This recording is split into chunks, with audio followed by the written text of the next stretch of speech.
नमस्कार बालमित्रांनो, एकात्मिक पाठ्यपुस्तक बालभारती इयत्ता 6वी।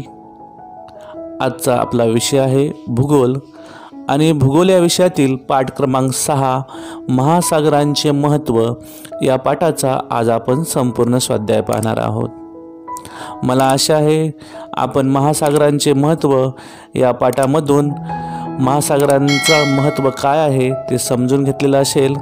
तसेच या पाठाचे आपण चांगल्या प्रकारे समजपूर्वक वाचन देखील केलेले असेल। आता आपण स्वाध्याय सोडूया। 5 स्वाध्याय। प्रश्न अ, गटात न बसणारा घटक ओळखा, नकाशा संग्रहांचा वापर करावा। या ठिकाणी आपल्याला काही गट दिलेला आहे, त्या गटामध्ये एक शब्द बसत नाही, तो आपल्याला ओळखायचा आहे किंवा तो घटक वेगळा आहे आणि हा प्रश्न सोडवण्यासाठी आपल्याला काही ठिकाणी नकाशाचा देखील वापर करावा लागणार आहे। पहा, प्रश्न अ मधील एक आहे शंख, मासे, खेकडा आणि जहाज। जर आपण हा गट पाहिला तर याच्यामध्ये आपल्याला समजतं की जहाज हा घटक काय आहे, वेगळा आहे।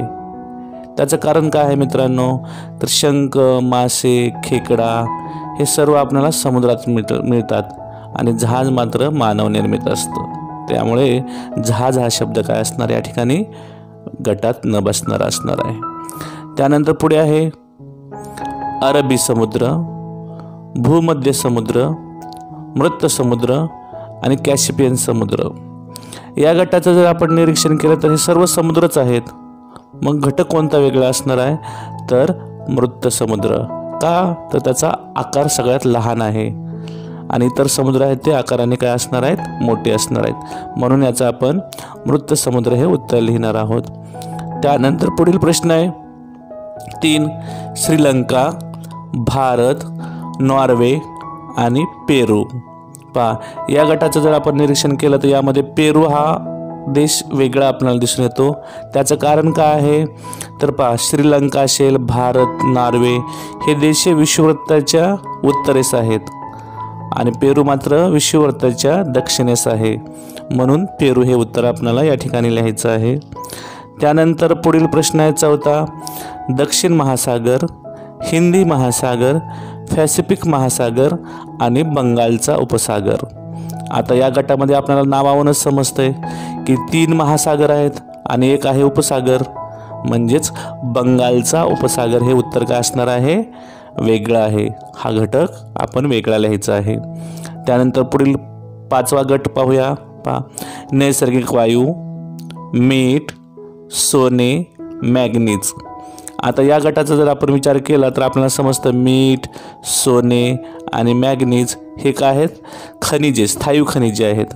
तर नैसर्गिक वायू हा काय आहे, वायू आहे। म्हणून याचं उत्तर असणार आहे नैसर्गिक वायू। अशा प्रकारे आपण प्रश्न क्रमांक अ गटात न बसणारा घटक ओळखलेला आहे। त्यानंतर पुढील प्रश्न आहे, पहा, प्रश्नांची उत्तरे लिहा। यामध्ये पहिला प्रश्न आहे महासागरातून मानव कोणकोणत्या गोष्टी मिळवतो। आता याचं आपण उत्तर लिहूया। पहा, महासागरातून मानव पुढील गोष्टी मिळवतो। 1 महासागरातून लोह, शिसे, पारा, कोबाल्ट, मॅग्नीज इत्यादी खनिजे मिळतात। त्यानंतर 2 मोती व पोवळे यासारखे मौल्यवान वस्तू देखील महासागरातून मिळतात। त्यानंतर 3 शंख व शिंपले यासारख्या शोभेच्या वस्तू देखील महासागरातून मिळतात। काही प्रमाणात औषधी वनस्पती देखील आपल्याला महासागरात पाहायला मिळतात। त्यानंतर पुढे आहे कोळंबी, खेकडे, सुरमई, बांगडा, पापलेट, रावस असे अनेक अन्नपदार्थ म्हणून वापरले जाणारे मासे आपल्याला महासागरातूनच मिळतात। त्यानंतर पुढील 6 लिहायचं आहे खनिज तेल व नैसर्गिक वायू देखील आपल्याला महासागरातून मिळतात। अशा प्रकारे आपण या प्रश्नाचं उत्तर लिहायचं आहे। त्यानंतर पुढील प्रश्न आहे 2 जलमार्गाने वाहतूक करणे किफायतशीर का ठरते। उत्तर लिहूया आपण। पहा, जलमार्गाने वाहतूक करणे किफायतशीर ठरते कारण 1 जलमार्ग सर्वात स्वस्त असा वाहतुकीचा पर्याय आहे। 2 जलमार्गाने माल वाहून नेण्याची क्षमता इतर मार्गाच्या क्षमतेच्या तुलनेने बरेच जास्त असते। 3. जलमार्गाने केलेली वाहतूक ही शक्यतो सागरी प्रवाहाला अनुसरून केली जाते, त्यामुळे जहाजाचा वेग नैसर्गिकरित्या वाढून वेळेची व इंधनाची बचत होते। अशा प्रकारे आपण या प्रश्नाचं उत्तर लिहायचं आहे। त्यानंतर पुढील प्रश्न आहे प्रश्न क्रमांक 3 पहा, समुद्र सानिध्य असलेला प्रदेश व खंडांतर्गत प्रदेश यांच्या हवामानात कोणता फरक असतो व का? या प्रश्नामध्ये आपल्याला या दोन्ही प्रदेशामध्ये काय हवामानात फरक असतो तो देखील सांगायचा आहे आणि त्याचं कारण देखील सांगायचं आहे। तर आपण याचं उत्तर लिहूया। पहा उत्तर, समुद्र सानिध्यातील प्रदेशातील हवेत बाष्पाचे प्रमाण जास्त असते, तर खंडांतर्गत हवेत बाष्पाचे प्रमाण कमी असते। 2. कमाल व किमान तापमानात समुद्र सानिध्यात जास्त फरक नसतो, म्हणून तेथील हवामान सम असते, तर खंडांतर्गत प्रदेशात कमाल व किमान तापमानात जास्त फरक असतो, म्हणून हवामान विषम असते। अशा प्रकारे आपण या प्रश्नाचं उत्तर लिहायचं आहे। त्यानंतर पहा पुढील प्रश्न आहे प्रश्न क्रमांक 4, पॅसिफिक महासागराचा किनारा कोणकोणत्या खंडालगत आहेत? उत्तर पहा, या प्रश्नाचं उत्तर लिहिण्यापूर्वी आपण जगाच्या नकाशामध्ये पॅसिफिक महासागर कुठे आहे ते पाहूया आणि यावरून आपल्याला समजतं की पॅसिफिक महासागराला लगत कोणकोणते खंड किंवा कोणकोणत्या खंडाचा किनारा आलेला आहे।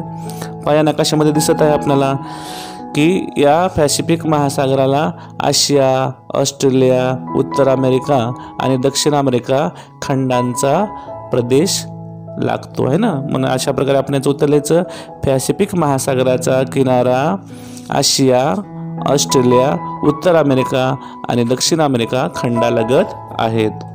अशा प्रकारे विद्यार्थी मित्रांनो, सागराचे महत्त्व या पाठाचा स्वाध्याय आपण पूर्ण केलेला आहे।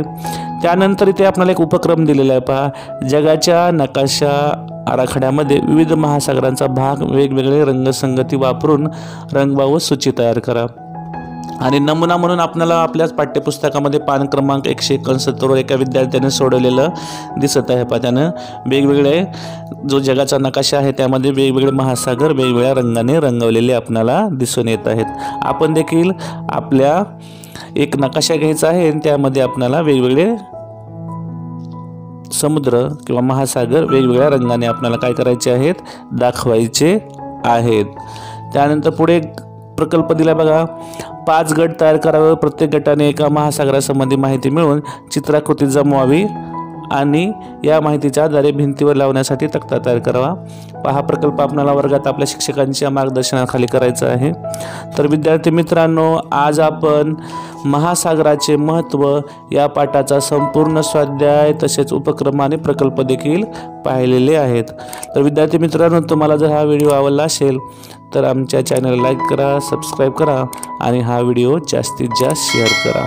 पुन्हा एकदा भेटूया एका नवीन पाठाच्या स्वाध्यायासह।